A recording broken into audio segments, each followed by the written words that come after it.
dans un petit village oublié par le monde moderne, où les rues pavées se mêlaient à la verdure et où les rires des enfants résonnaient comme un écho lointain, un jeune garçon de 13 ans nommé Adam se tenait à l'écart des autres. À première vue, il semblait être un enfant ordinaire, mais derrière son sourire juvénile se cachait une fascination pour un monde que la plupart des habitants du village ignoraient ou cherchaient à fuir. Adam avait été marqué par des histoires de délinquants, de dealers de drogue et de mafieux, des récits qui occupaient ses pensées et alimentaient ses rêves.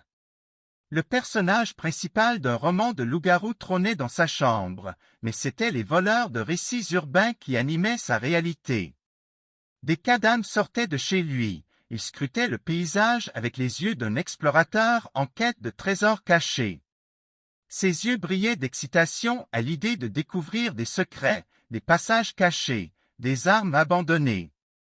Chaque ruelle, chaque coin de rue pouvait receler quelque chose d'illégal, quelque chose qui lui permettrait de se frayer un chemin vers un monde plus sombre et exaltant. Cela se produisit un été, lorsque des adolescents du village, bien plus âgés que lui parlèrent des rumeurs qui circulaient sur des deals de drogue dans les forêts environnantes. Intrigué, Adam commença à fréquenter ces jeunes, à les observer d'un peu plus près.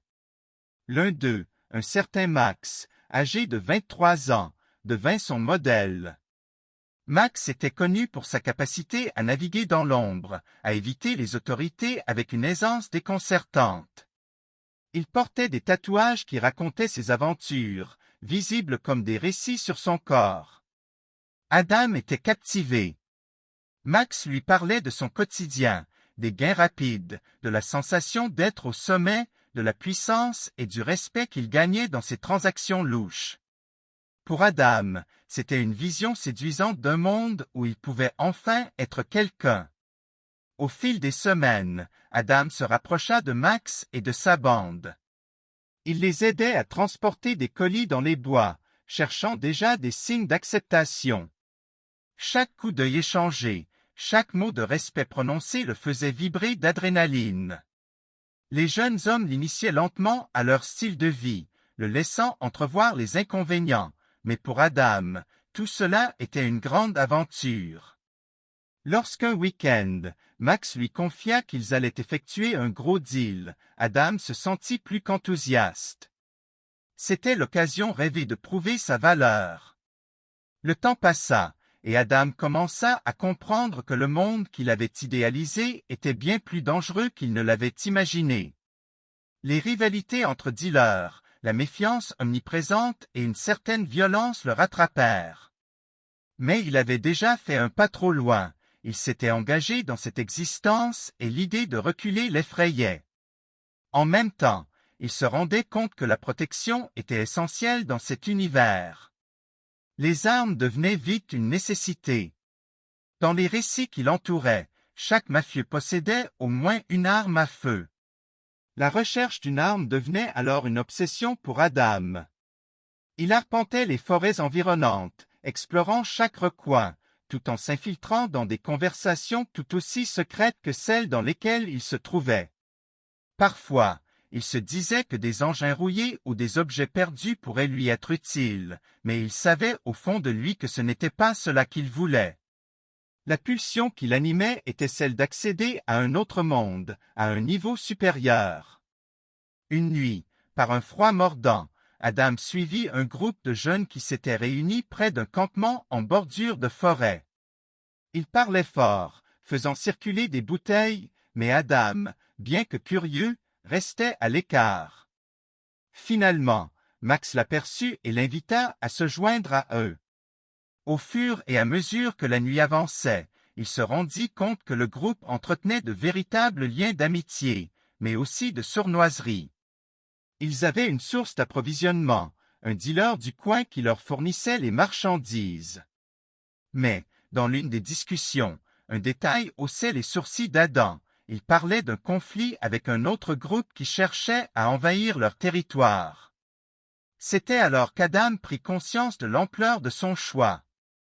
Ce n'était pas seulement des devises, des gains, mais la menace de se faire devancer. Le besoin de sécurité prenait tout son sens. Le moment était venu d'agir. Pendant plusieurs jours, il sillonnera les alentours, réalisant qu'il devait passer par des réseaux plus sombres. Ayant trouvé un ami dans un autre quartier, Adam glissa insidieusement ses intentions de monter sa propre affaire. L'autre confirma qu'il avait des contacts pour ce genre de matériel. Finalement, Adam parvint à obtenir une arme. Ce fut un moment déterminant pour lui. En la tenant en main, il ressentit l'intensité de sa décision. Mais ce qu'il ignorait, c'est que le chemin du mal est semé d'embûches. La tension dans la bande de Max atteignait son paroxysme, et une lutte pour le pouvoir se dessinait.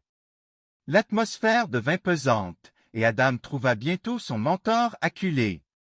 Les alliances s'effondraient et la méfiance grandissait. À 23 ans, Max, qui semblait être une figure inébranlable, se mit à douter de sa position.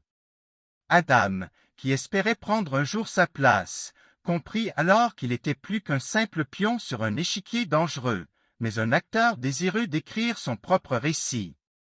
Dans une confrontation qui éclata bientôt dans la nuit, l'odeur de la violence et du désespoir emplissait l'air. Adam savait que, pour survivre, il devait se montrer plus rusé que ceux qui l'entouraient.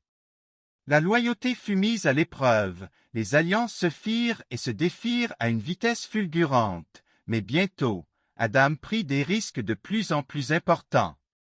Il devint à la fois associé et rival.